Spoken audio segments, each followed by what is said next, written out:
Sure.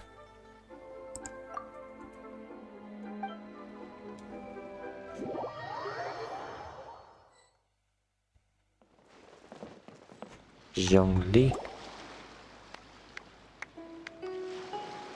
Oh? I didn't think I would see you here. Why's that? Are these two your friends? Yes, we had the fortune of meeting not too long ago.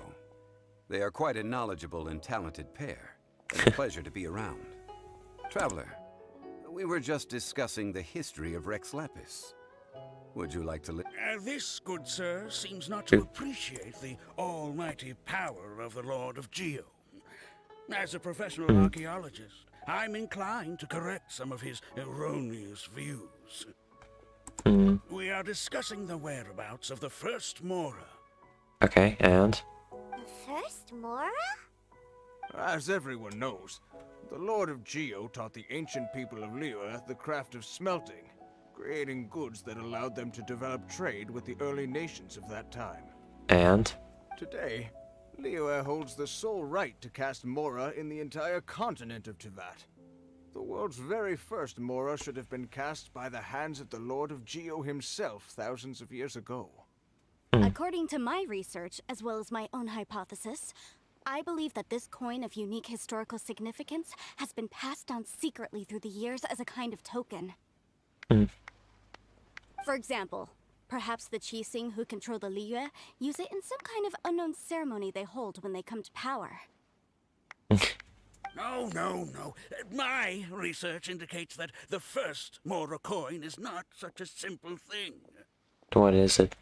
Mora is a catalyst. This we all know. Even today, Mora is used in the mystic arts for its curious properties of weapon enhancement. The world's first Mora would no doubt possess the strongest power. My next historical treatise will boldly expound on the newest findings from my intense decade-long research. That is, that the Lord of Geo used this original Mora as a catalyst to enhance a dagger and a sword. Sure. A dagger and a sword? Well, buy the book when it comes out to read the full story. For now, I will only reveal this. The one who finds the dagger shall become supreme in Liyue, and the one who finds the sword may be crowned Liyue's sovereign. Sounds like fantasy to me. I can't say I agree. Let us not speak of the authenticity of the dagger and sword first. But Mora and money came about simply because they are a convenient measure of a contract's value. Rex Lapis just meant for Mora to serve as a catalyst for people to exchange and trade. Okay. The world's first Mora is probably just an ordinary coin created by Rex Lapis. As for its fate, the same as all Mora, I suspect. It was simply spent somewhere.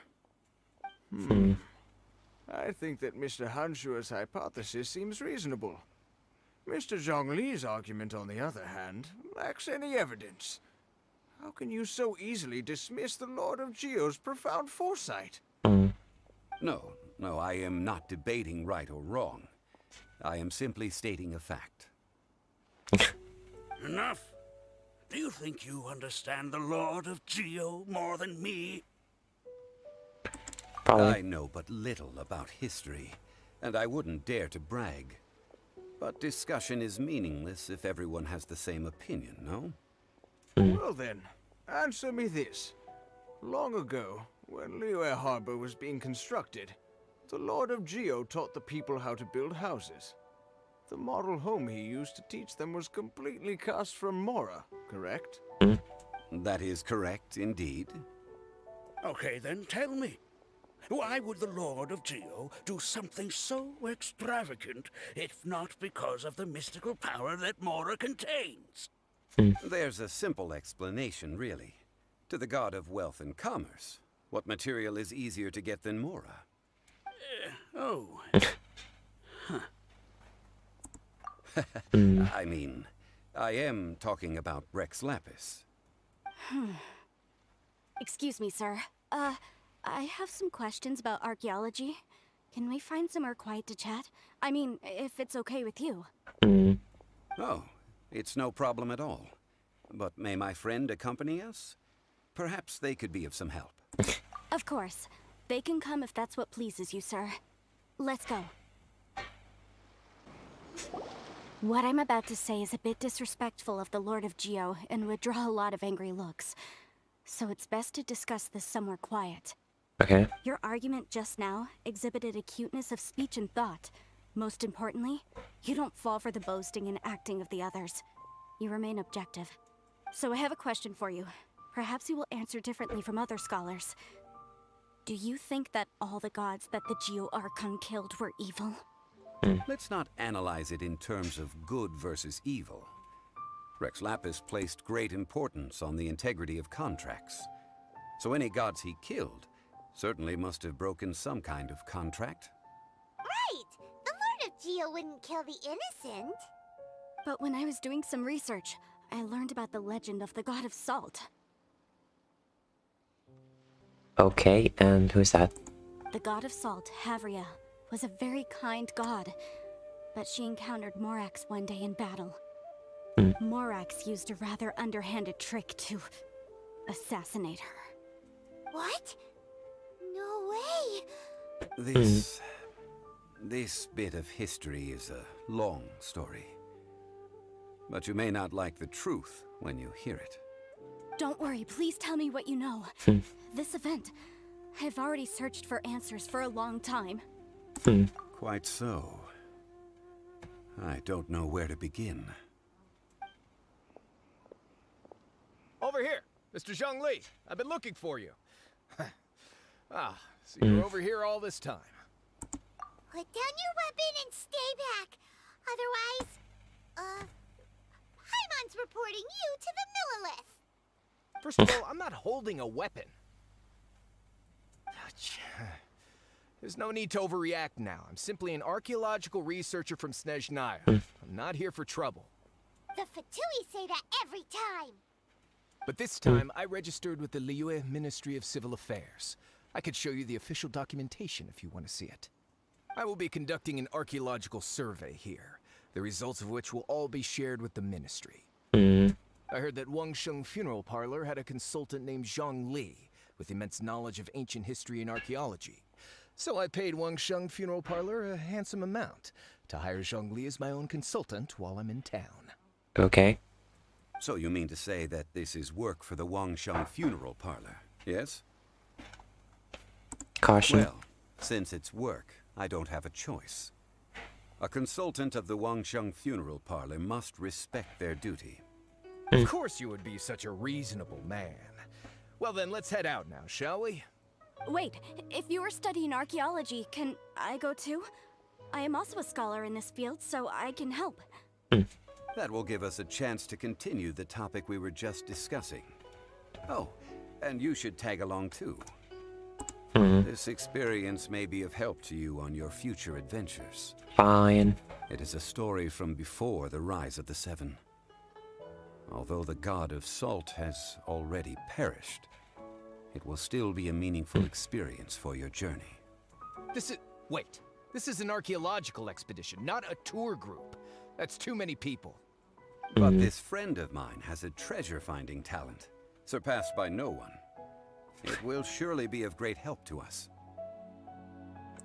Oh? What talent?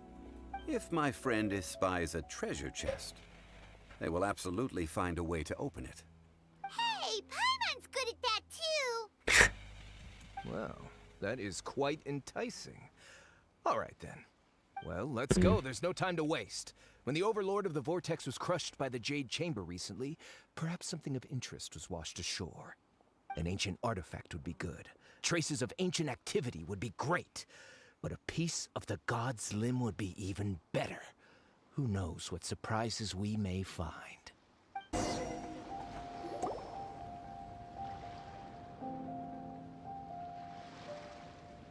This place looks so ordinary. Can we really find anything valuable here? Huh? Paimon thinks it looks really grand. I don't mean the scenery, but rather that there should be something out of the ordinary. A big battle did just occur and all, and I don't even know where to begin looking here. Guyan Stone Forest is actually the perfect place to be, if you wish to learn about the gods or the history of the Archon War.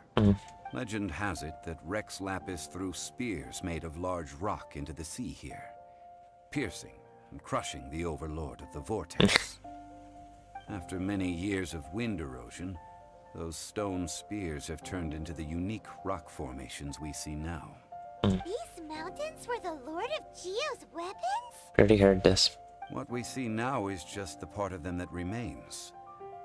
The stone spears hurled by Rex Lapis all those years ago were much greater, both in number and in size. But due to the different angles they landed at, their large centers of mass, erosion by seawater, and years of gravity, many of them have been completely swallowed by the sea.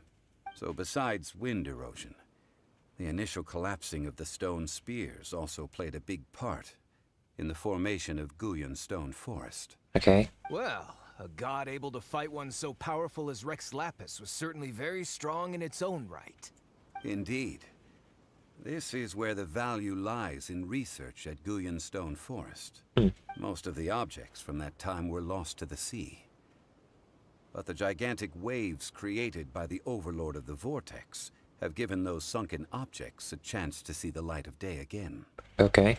So you're saying that if we look carefully, we'll be able to get very, very rich. I mean, rich with archaeological knowledge and historical value, yes? That's all I seek in life. Sure you do. Well, since we brought so many people, I think it would be best to split up and look. Okay then. I will go with my friend here.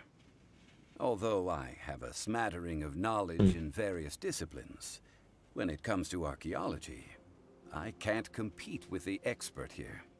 Huh? Me? Yep. What's the matter? This is your profession. Why are you so surprised? I get it. I'll escort him then. Okay. If we find anything valuable or rare, let's meet on the shore opposite from here. So where are we going? The ancient god probably left behind lots of elemental marks. Following them should make our search much easier. Well, go ahead then. Use your elemental sight to look for any marks. Why are there enemies here? Guyan Stone Forest is a place where a god was defeated, and its remnants still affect the area to this day. Break it. Huh. This box. Some kind of sack. They're gathering together here. But why? See that object in the center? Perhaps it emits the remnant strength of the god. That would certainly attract them. But the hydromimic monsters... I have a contract. I And? must put my personal feelings aside. Go ahead. Defeat them. It's just a stone slab. But its design is quite unique. That's annoying. Should be enough to garner some information. Let's head back. And we're talking. With these two again. You call yourself a scholar of archaeology? You can't even recognize this or that. What are you good for? We all have our areas of expertise. I already tried very hard to explain. Oh, stop arguing! What in the world happened? This girl just keeps bragging about how she's an archaeologist, but she doesn't even know anything about the surrounding ruins. I even know more than her. She left me to rely solely on guessing, experience, to find anything valuable to take back. Ugh, what a waste of time. Rude. I've just been researching the god of salt, so I'm not familiar with sea relics. Is that so strange? And you kept asking about how much Mora everything is worth. Can the value of relics only be measured in Mora? Isn't measuring their value in Mora the easiest way? This also matches the traditions of Liyue, does it not? Oh no. Now, calm down. No need to make a fuss. we were able to bring back some intriguing objects. Let's have a look. Two of them are rubbish. What a shame. These objects were indeed washed ashore by the Overlord of the Vortex, but they have nothing to do with the god besides being in the vicinity at the time. This stone slab we found, however, has a mysterious pattern and faint aura of divine power. Perhaps it will be useful for research purposes. Maybe. Quick, give it to me. At least we didn't come for nothing. The power of the gods, yes! This is good. Evil is slipping through from you. Oh, but these other objects are certainly worth a little something, right? It should be enough to cover the cost of hiring you. It's all mine. So, it's only valuable for research if there are remnants of divine power on it? Not necessarily. Not at all.